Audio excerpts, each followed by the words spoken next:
We are Ole Miss Rebels. As Mississippi's flagship university, we dig deeper, see farther, work harder. We pioneered human organ transplants. We helped prove Einstein's theory of gravitational waves. We are conducting life-changing research that solves the problems of today. We are Ole Miss, transforming lives and the world. Welcome to the POMcast with Stephen Willis. Now we're going to do things a little different. We are going to provide an honest look at Ole Miss athletics for the fan, by the fan, and of the fan. That is what we do. Hell be to me. I'm just kidding. Tune in for some Ole Miss sports news. We're going to give it to you straight. Yeah, right now. The POMcast starts now. It happens now. Holy cow. Listen to me. It's starting. Well, it's going to start right about now. Good morning, good morning, good morning. Just to let you know, welcome to the POMcast on this Wednesday morning. Elsa did not blow us away. That is the good news. Be safe as it heads up the coast. It was kind of, honestly, a non-event for Tampa Bay. It kind of dissipated right before it was supposed to hit. It was already offshore to begin with. But it was pretty windy here, and we got a couple of storms, and basically it filled up my pool, so that's good. So, Elsa, thank you very much. Ended up being a Category 1 hurricane for a time being, whenever it came through like the Sarasota area. But it is gone, and we are thankful. That's the reason I'm wearing my right field showers shirt, by the way. Today on the show, we're going to talk a little bit about excitement for football season and how the anticipation of it getting closer is actually just kind of amping up your feelings towards football season. And also in the second segment, we're going to do something a little bit different on this show. We're going to talk about Hollywood studios and my favorite places to go in Hollywood studios, and maybe some under the radar things. Maybe I might know something that you don't. Maybe you know something that I don't and you want to put it in the comments below. Absolutely do that. But we're going to talk a little bit about Hollywood studios, what I've noticed in the COVID time since I've been here, and just going to relay that to you in case you have any vacations coming up to the Central Florida area. So I will do that. Before we get started, though, I do want to tell you about, if you want to watch the show, it is on Twitter at the Stephen Willis or at the Rebel Walk. It is on Facebook at facebook.com/POMcast or facebook.com/the Rebel Walk. It is on YouTube at Positively Ole Miss. Subscribe, hit the bell. You'll not only know that we're streaming, you'll know what we're streaming about. That's going to be a pretty big thing as far as notifications go. And we're on Twitch at Positively Ole Miss. And we're on Instagram at Rebel Walk. At Rebel Walk. Yesterday's POMcast is closing in on a record for us, getting close to that 3,000 view mark. So I do want to thank you for that. Lots of interesting things, and apparently a lot of people agreeing that a top 50 list without Matt Corral is absolutely absurd. It just absolutely is. Especially when the number one guy has the same skill set with lesser tools. It is absolutely insane. People rank these quarterbacks back in February, and they do it without a whole bunch of information. You know, you saw basically everything was going on with the Mike Bianco stuff and the LSU stuff, and you saw how wrong the media could be. So they're going to find little nuggets of information and try and make themselves seem right, but I mean, wrong is wrong. You guys are all aware of that. But we're on audio. We don't really pimp our audio because it's insanely hard to monetize because it's only like 1/25th or 1/30th the actual views that you get. If you get 100 views, that's only count for 2 or 3 people that are going to listen to your ads, because of the 30-second skip through feature. On every podcast app is designed not to have commercials. So, but we have one for you guys because, I mean, you guys might want that. If you're in the car a long period of time, you want something to listen to. You have several of our videos you can get through. We're perfect for a commute home. I understand that.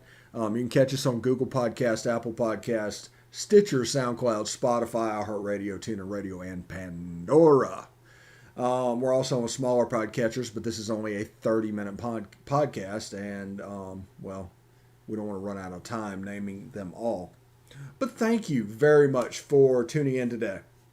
And I was just thinking about a week and a half until SEC Media Days, and the excitement, the anticipation. You're going through the doldrums. You're going through the enlist season. You're going through trying to find something name, image, and likeness to talk about. Also, congratulations to everybody that is getting essentially a logo and putting on clothes. I mean, that's really cool. I don't know if I will personally own it. I haven't seen a logo that I'll personally own. But maybe want to come out. Who knows? And also on the name, image, and likeness, before we get started, there has to be a way for people to crowdsource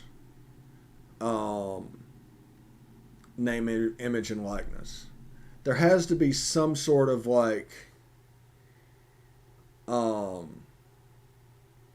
take a separate entity such as the Ole Miss Athletics Foundation or whatever, and UMAA or whatever. You can just set a donation for $10 a month, and it goes into a huge pile, and that gets, that is the name, image, and likeness money that's going around.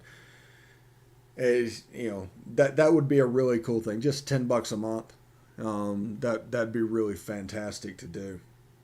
In my opinion, there has to be a way to do it to where you can handle what's going on and just do name, image, and likeness of the Ole Miss super fans or something like that. Some kind of a group, and their whole purpose is to basically direct that way. Now, once this fire hose, we get our arms around and everything, it'll start to get regulated. Understand that. Right now, it's the wild, wild west, and everybody's doing what they want, and it's because we weren't able to get it regulated at the beginning. But eventually, we will get our arms around it, and we'll determine legalities and illegalities of the system. The important thing is whatever you're doing to stay inside of state law, and that'll help you in the name, image, and likeness after the rules get made and everything gets done, because they're going to regulate all of this stuff because they always do. But it's worth noting right now that it is what it is. But that's not the purpose of this podcast. The purpose of the podcast is really excitement. It's really fun. It's really seeing Matt Corral swagger out onto the field against Louisville, and who is going to be his number one target now that Elijah Moore's gone. Is it going to be Dontario Drummond? Is Jonathan Mingo going to make that step? Is there going to be some kind of combination that allows both outsides to work? Something I am really interested in.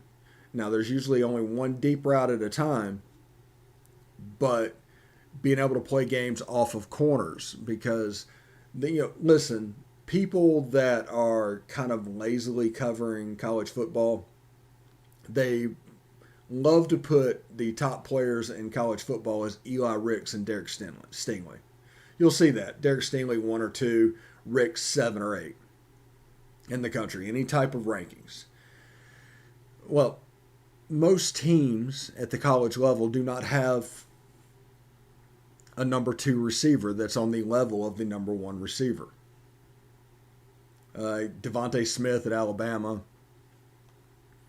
And then there was a separation. I guess the next receiver on the list was John Mechie, because, Jalen Waddle was hurt. But most teams do not have that. So the number 2 corner, Eli Ricks, is going to have fairly decent numbers if he's a decent player going up against the number 2 wide receiver. He can lock down the 1, he can lock down the 2. So it's important to have a second receiver. If Jonathan Mingo can take that step this year, which we all want to happen, him with Dontario Drummond, who was already in the process of making that step last year, and actually stepped up after Elijah Moore opted out the rest of the year, it's going to pressure defensive backfields, and it's really going to pressure the inside safeties. Because we've described this several times over the last couple of weeks, I'm going to do it again. Run the ball to make the linebackers come up. That expands the group behind the linebackers. Put the tight end and the slot receiver making plays in that territory. That's going to pull the safeties up and going to allow you the deep shot. That is this offense. You add tempo. I mean, it's oversimplification, obviously. But that is the step of this offense. And you're talking about 17, 18-yard gains whenever you're talking about those receivers over the middle, whether the slot receiver or the tight end. I'm interested to see, I think it's DeMarcus Smith step in at tight end potentially this year. I'm interested to see J.J. Henry. I'm interested to see Quay Davis. The battle at the slot position for that. But that is the way this thing is built up. It legitimately is. And that with the knowledge that in the Baylor spread system, which we can't, at this point, we can pretty much call it the Lane Kiffin spread system, because it's almost been Lane Kiffin's as long as it's been anybody else's at this point. Because Art Briles, started putting together at Houston back in the early 2010s, and that worked into Baylor, and all of a sudden the Heisman Trophy for RG3, massive offense averaging 600 yards a game, and then the Baylor scandal hit and everybody separated. Kendall Briles went out and did his thing, went to FAU and then went to Houston and went to Florida State and now is at Arkansas, and they're kind of doing the same stuff we are. They just didn't have the weapons that when Kendall Briles got there that we had. That's the difference between us and Arkansas. Jeff Lebby went to Southeastern University in Lakeland and then went to UCF and then went to Ole Miss. That's the path of the two trees of the Baylor system. And those two are the owners of this system, essentially. They did a real good job of keeping things under wraps. I don't want to describe what Baylor was like North Korea, but they did a really good job of this not getting out. And now that it's starting to trickle a little bit, just because Baylor fell apart, self-imploded, and all of a sudden these guys are out doing what they're doing, and it's going to evolve. There's going to be the Arkansas branch, and there's going to be the Ole Miss branch, and it'll be really interesting to see what they do. But a reminder that this offense, Art Briles was a triple option guy. He was a wishbone guy. People don't realize that. Whenever he was back in high school, he was a triple option guy. And he went and worked for Mike Leach. And I know that sounds weird, but he was a successful coach in college, went to work as a GA or with Mike Leach, picked up the air raid a little bit for that year. So you have somebody with knowledge of the air raid, with knowledge of the triple option game, coming in and it starts to percolate. What about a pass? What about a pass game with options? What about a pass game that has run options? So what you have is an offense that has run and pass tags. If it's a pass play, there's a run tag. If there's a run play, there's a pass tag. And that means the linebackers can never actually be right. You have things like the jet sweep triple option, where the first option is the jet sweep, the second one is the zone, inside zone to the running back, and the third is the zone read around the opposite end, depending on how the linebacker flows. It's my favorite play right now in college football. That's always subject to change, but it is my favorite play. And seeing this Lane Kiffin offense in year two with a chance to develop timing and things like that, because that's a very important part of that particular play, as an example, you need that timing. You need those reps. And so I'm looking forward to seeing that, and especially with Matt Corral that put up over 500 yards rushing in a single season, a 10-game All-SEC season. He might have been up at 700 if non-conference games were allowed to be played last year. So it'll be really interesting to see when they step on the field in the Georgia Dome. The last time we were there, the Georgia Dome is no more, but Mercedes-Benz Stadium, sorry. But the last time we went, it was the Georgia Dome, and Cody Pruitt and that defense just completely stymied Boise State. And I believe that might have been Brian Harsin. I'm not sure. I'm not sure about the timing there. 2012 was Freeze. Malzahn went there. Yeah, I think that was Brian Harsin, because Malzahn then went to Auburn, and then Harsin got the job at Arkansas State, and then he went to Boise. So that may have been, it was like 1 year things for each coach. So we're going to take a short break. When we come back, we're going to do things a little bit different. We're going to talk a little bit about Disney and people that are going to vacation down here a little bit later on in the year. I'll let you know exactly kind of what's going on at the parks currently. I have a Hollywood Studios trip planned for this Sunday, which should be pretty cool. But we're going to take a short break, and when we come back, we'll talk a little bit of Disney. Hotty toddy.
All right. Welcome back. Before we get started, I do want to tell you about the rebelwalk.com. Evelyn and her staff do a fantastic job at the Rebel Walk. They have one of the largest staffs, if not the largest, that covers Ole Miss. There's an expert for every single sport that goes around, and it's absolutely fantastic. Now, they provide a subscriber level service for free. Doesn't cost you anything but time, and boy, oh boy, is it worth it. Check out the rebelwalk.com for more information. That is the rebelwalk.com. Tell them we sent you. I do want to tell you a little bit about Disney. I'm going to Hollywood Studios Saturday. And I've been to Hollywood Studios, and the last time I went was in February. And I've been to Epcot, and I've been to Animal Kingdom, and I've been to SeaWorld and Islands of Adventure over the last 4 or 5 months. I try to hit a park every month. That's just a fun thing that I'm doing. Whenever the virus hit, the goal was to find a way to not necessarily retire, but to live the retirement lifestyle and start doing what you want to do. For me, that is going to parks. So we are going to Hollywood Studios. It's the fourth day of our 4-day Florida resident ticket, because there's no annual passes for sale right now at all. I think you can renew if you already have one. You can't get one if you did. So I'm waiting to see what the annual pass situation looks like come July, come August, and do it, because starting October 1st is Walt Disney World's 50th anniversary celebration. And there's all kinds of retro merchandises in the gift shops, and that's just really pretty cool. There's a lot of retro stuff out there right now with the old Walt Disney World logo. And we're going to Hollywood Studios, and I was just thinking of, like, this would be my 6th or 7th trip to that park. What that would look like, and little things. Like, normally, the Indiana Jones Stunt Spectacular is not currently operating, to my knowledge. I'll find out this weekend if that's changed. But I don't think it has. Mickey and Minnie's Runaway Railway is actually quite a fun ride. It's basically done on the same track as the Rise of the Resistance. I have not done that in February.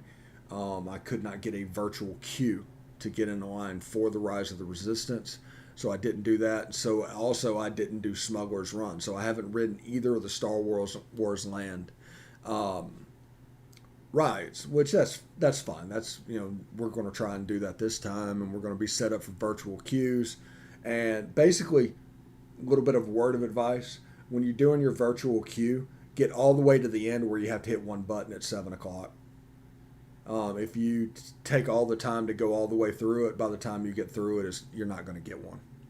So just a little heads up there. There's a chance fast passes do not come back, or if they do, it is a separate charge that you have to pay for. So keep that in mind. Now, there's a secret, we'll call it a secret, character meeting that happens about 3 o'clock during weekdays at Hollywood Studios over in the area by the Rock and Roller Coaster. We met Snow White and Aladdin and Jasmine. We're talking secondary level characters that you don't usually see, just kind of pop out for those. So that was kind of cool. But if you're over there about 3 o'clock, just check it out. You'll start to see characters flow out, and just like lines all around that little parking lot. I think they have a Cars display currently. Tower of Terror. I'm not a big Tower of Terror person. I do like the Twilight Zone, but I'm not a huge Tower of Terror person. Slinky Dog roller coaster at Toy Story Land. Surprisingly intense roller coaster. That was after my brain surgery come through. That was one of the first roller coasters that we rode, going into it, trying to figure out what my limit was. And I ended up riding the Rock and Roller Coaster. I can pretty much do anything. So we'll see. I don't know if I'll ride the Velocicoaster or the Incredible Hulk. I've done Incredible Hulk at Islands Adventure several times, but I don't know if I'll do the Velocicoaster at Islands Adventure, just because of all this. But the stuff at Disney, I can do all the stuff at Disney, and that's going to be fine. The Toy Story Fair Games thing, that, by the way, it's my wife's thing. She's like a savant at that game. We've done that. We've had groups of 14 and 15 people go through there and play, and she's won that by like 400 points every time. It is absolutely crazy. I haven't even gotten close to her in the Toy Story Mania. So that's pretty cool. Star Tours is still available, even though it's not in Star Wars Land. Let's see what's going on. Oh, the Muppet 3D show, worth it. Absolutely worth it. I enjoy the Muppet 3D show and everything they do. Plus, it's like 30 minutes in the air conditioner sitting down, so it's pretty cool. And the shopping and everything else, you go down Sunset Boulevard, you go down Hollywood Boulevard. Right at the beginning, they have a replica of the Brown Derby, and that's where Donald and Daisy hang out in the mornings. I don't think they're doing character greetings yet, by the way. But it should pop open in the next couple of weeks. Masks are basically not required in parks anymore, thanks to the CDC guidance. You can go around and do everything, so it's not going to be overly hot. Today'd be a fantastic day to go to the park because it's cloudy and it's about 85 degrees and breezy because of the tropical storm. So it'd be a fantastic day to go to the parks. But restaurants-wise, I've eaten at 50's Primetime Cafe. That's one place I go. I think Sunday we're going to eat at the Sci-Fi Theater. let me know down below if you go anywhere else, if you enjoy anywhere else at Hollywood Studios to eat. But we're gonna do a genuine park day. We're gonna take somebody that hasn't been, and it should be a lot of fun. So I'm going to give you a few minutes back. Thank you very much for joining us. That was the why we're excited for college football, and also a little bit of Disney Hollywood Studios talk. And honestly, the Disney stuff, we're going to find a different way to do that because there's just certain people that aren't interested in that. But we're going to try and find a way to do Disney stuff and park stuff and visit Central Florida type stuff. You'll see videos from time to time on that. Nothing regular, but we're going to have fun. We're gonna do it while we can. So yes. So until tomorrow, hotty toddy.